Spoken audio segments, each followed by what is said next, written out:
और एक हलन्त्यम सूत्र में जो हल पद है उसमें हम एक शेष मानेंगे, तंत्र मानेंगे, आवृत्ति करेंगे। एक पक्ष तो ये है। तो चाहे तंत्र करें, एक शेष करेंगे, आवृत्ति करेंगे, तो भी हल हमारे पास आ जाएगा। समझेंगे नहीं? और उस हल का अर्थ हम करेंगे ह के पास में जो ल उसकी संज्ञा होती है। ह के पास में ल कहाँ है? हल में। तो हमको ल की संज्ञा हो जाएगी। आदरंतेन सेता से प्रत्यार बन जाएगा। अन्योन्याश्रय दोष नहीं है तो दूसरे हलन्त्यम सूत्र की बनाने की जरूरत नहीं है। तो एक पक्ष इसने अभी ये रखा कि बिना हलन्त्यम सूत्र किए जो पहले से बना है हलन्त्यम सूत्र, उसके हल पद में तंत, आवृत्ति, एक शेष, ये दो पक्ष। जिसमें बात यह है कि तंत्र और एक शेष के द्वारा उच्चारण किया गया है, इसका ज्ञान तो उच्चारण करने वाले को ही होगा। बोधा को इसका ज्ञान हो नहीं सकता। समझ में आ रही बात में? तो तंत्र और एक शेष होगा नहीं। अब जब कहोगे आवृत्ति करेंगे तो उन्होंने आवृत्ति किया है, इसका भी पता नहीं चलेगा। या तो आवृत्ति करते तो दो हल होता, हल हलन्त्यम। तो इसीलिए एक पक्ष जो आपने अभी कहा है कि तंत्र एक शेष आवृत्ति, इस पक्ष में थोड़ी अरुचि थी। इस अरुचि को ध्यान में रख करके कहता अथवा मास्तु तंत्र आदि। तंत्र आदि करने में यदि दिक्कत है तो मत कीजिए। तो कहा क्या करें? समाहार द्वंद्व कीजिए। समाहार द्वंद्व जब करेंगे तो एक पदार्थ हमारा रहेगा ल और एक रहेगा हल। तो हम हल च ल च इसको लेकर के समाहार द्वंद्व करेंगे। तो समाहार द्वंद्व जब करोगे तो दो चीज बचेगी। तो होना चाहिए हल अंत्यम। तो कहा कि दो ल तो है नहीं उसमें। तो कहा दो ल नहीं है तो उस एक ल का संयोगांत से लोप से लोप हो गया, तो एक ही बचा। तो समाहार द्वंद्व यदि मान लेते हैं तब भी हमारे पास हल उपस्थित हो गया, एक संज्ञा मिल जाएगी, अन्योन्याश्रय दोष दूर हो जाएगा। तो हलन्त्यम सूत्र की आवृत्ति करने की कोई आवश्यकता नहीं है। ये अभी प्रश्न के रूप में दो पक्ष उठाया है ना। अब उसका जवाब दे रहे हैं। पढ़। आद्य समासस्य क्लिष्टत्वात्। कहते हैं आद्य समासस्य क्लिष्टत्वात्। क्या पहले आपने क्या कहा? हल ले आएंगे, हल का अर्थ करेंगे हस्य ल। हाँ। षष्ठी समास करोगे, षष्ठी का अर्थ क्या करोगे? सामीप्य। समझेगे नहीं? हाँ। तो ये जो आपने विग्रह किया हस्य ल और षष्ठी का अर्थ क्या किया? समीप। ये जो प्रथम पक्ष आपने रखा ये ठीक नहीं है। क्यों ठीक नहीं है? समासस्य क्लिष्टत्वात्। ये समास जो मान रहे हो आप ऐसा, वो समास क्लिष्ट है, कठिन है, वो ठीक नहीं है। का क्यों ठीक नहीं है भाई? आद्य समासस्य क्लिष्टत्वात् अर्थात षष्ठी तत्पुरुष समास मानेंगे हस्य ल इत्यर्थः क्रियते, षष्ठ्यर्थः सामीप्यम इति स्वीक्रियते, ह समीपे ल इत्संज्ञको भवति इत्यर्थः क्रियते। एवं भूतः समासः अत्यंतं कठिनः अनुपयुक्तः। कथम अनुपयुक्तः? क्यों अनुपयुक्त है? क्यों ये समास करना ठीक नहीं है?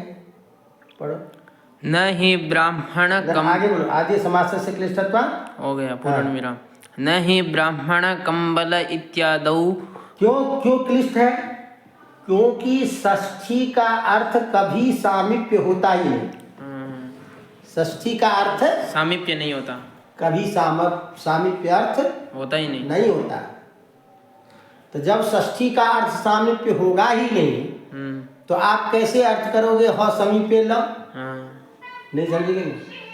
षष्ठी का अर्थ सामीप्य नहीं होता। चर्चा चल रही थी ब्राह्मण कंबल।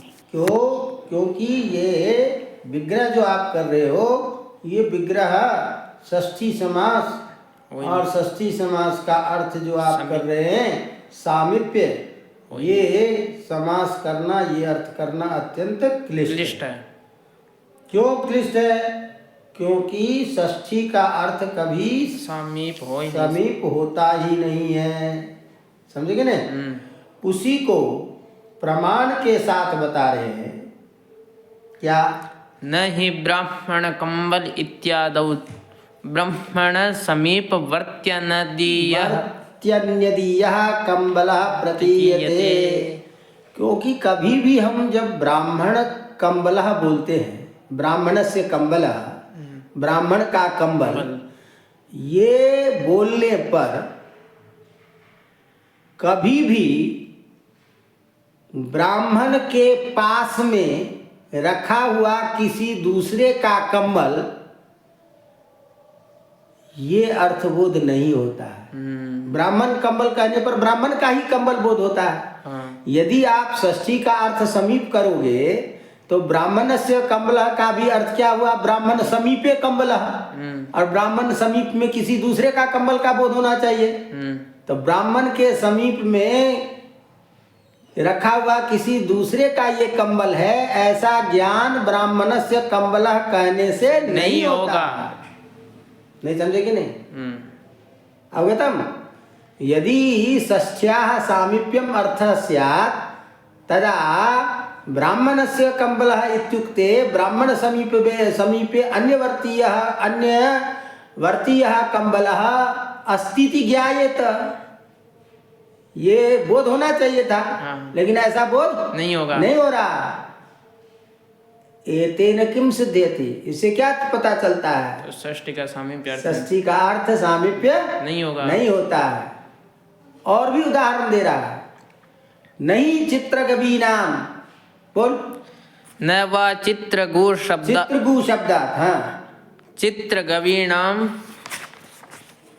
समीपवर्ती वृक्षादि प्रतीयते। हाँ, जब भी कभी हम चित्रगु बोलते हैं तो चित्रगु का क्या अर्थ होता है? चित्रा गावो यस्य, चितकबरी गाय है जिसकी, उस व्यक्ति विशेष का बोध होता है चित्रगु कहने से। अब यस्य कहने से तो तुम क्या करोगे? षष्ठी का अर्थ समीप। तो चितकबरी गाय है जिसके पास, ये अर्थ आएगा। तो चितकबरी गाय वृक्ष के पास है, तब वृक्ष का बोध होना लगना चाहिए। लेकिन चित्रगु कहने से चित्रगवी नाम, चित्रगवी जो है उसके पास में जो वृक्ष है, उस वृक्ष का कभी भी अर्थबोध नहीं होता। तस्मात् हस्य ल, ये जो विग्रह हम करेंगे और षष्ठी का अर्थ आप कह रहे हो समीप करेंगे, ये हो नहीं सकता। क्योंकि षष्ठी का अर्थ कभी भी समीप नहीं होता। इसीलिए चूंकि षष्ठी का अर्थ समीप कभी होता ही नहीं है, इसीलिए समीप के वाचक जो शब्द हैं अन्य, उन वाचक शब्दों के साथ में भी कभी समास नहीं होता। अच्छा, षष्ठी को तो छोड़ो, समीप अर्थ का वाचक जो शब्द है अव्यय, उस शब्द के साथ में भी कभी षष्ठी का समास नहीं होता। अतएव अतएवांतरादिषु न अनभिधानादिति स्पष्टम आकारे। तो समीप का वाचक जो अंतरा आदि शब्द है, ऐसे समीपवाचक अंतरा आदि शब्द के साथ में भी कभी षष्ठी का समास नहीं होता।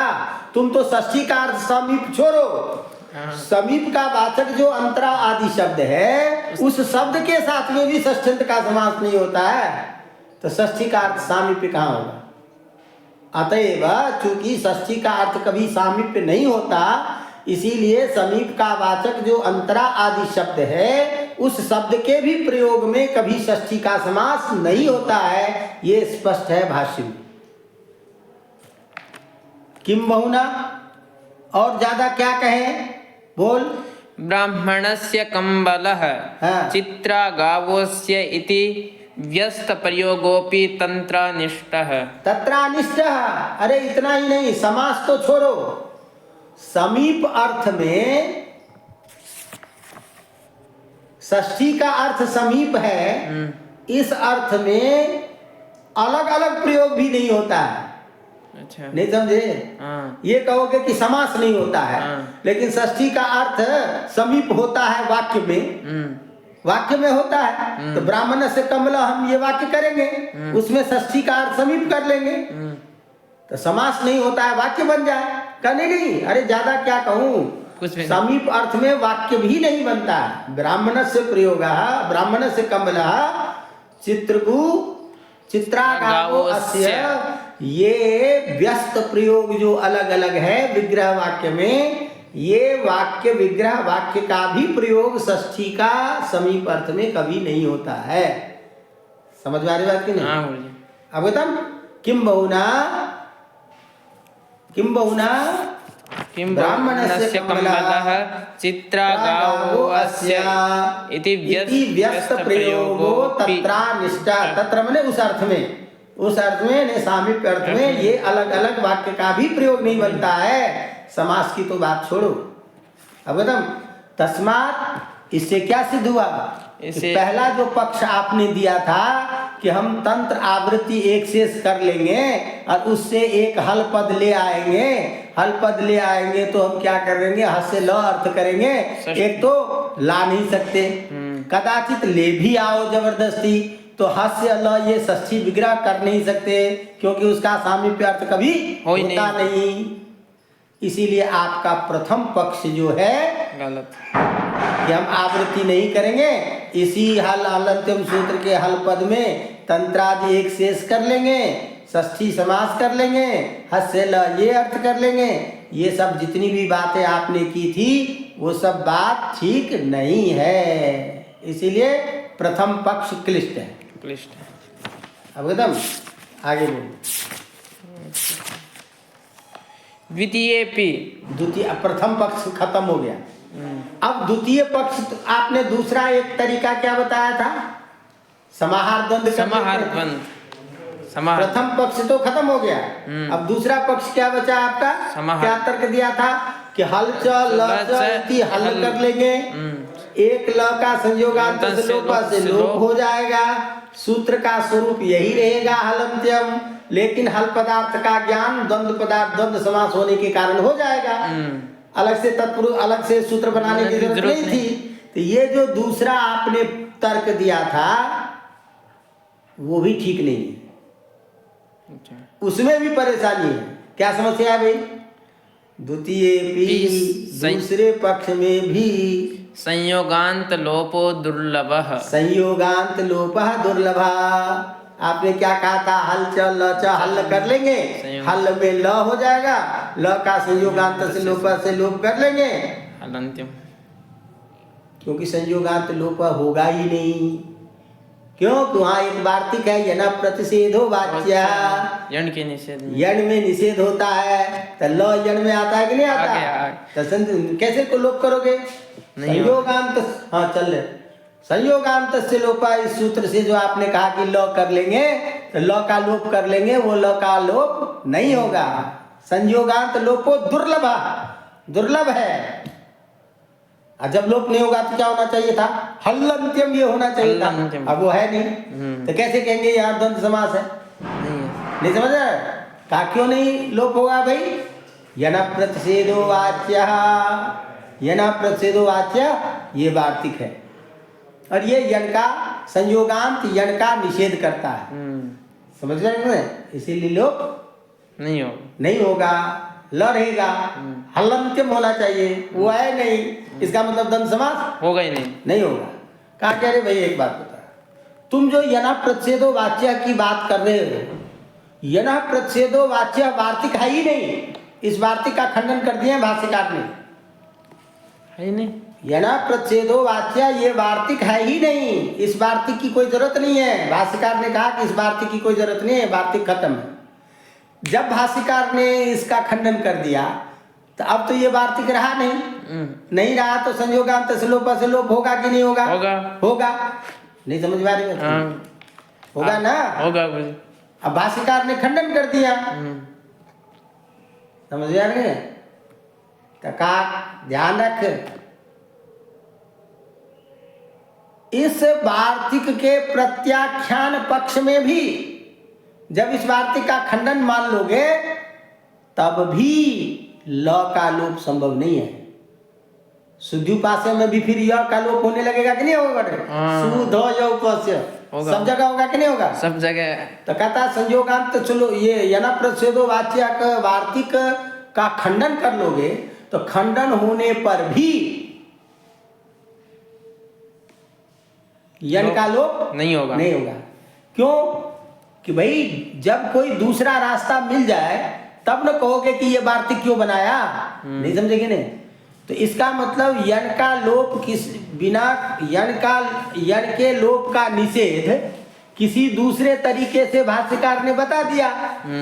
इसीलिए भाष्यकार ने कहा कि भाई ये वार्तिक है ही नहीं, वार्तिक का खंडन कर दिया कि इस वार्तिक की जरूरत नहीं है।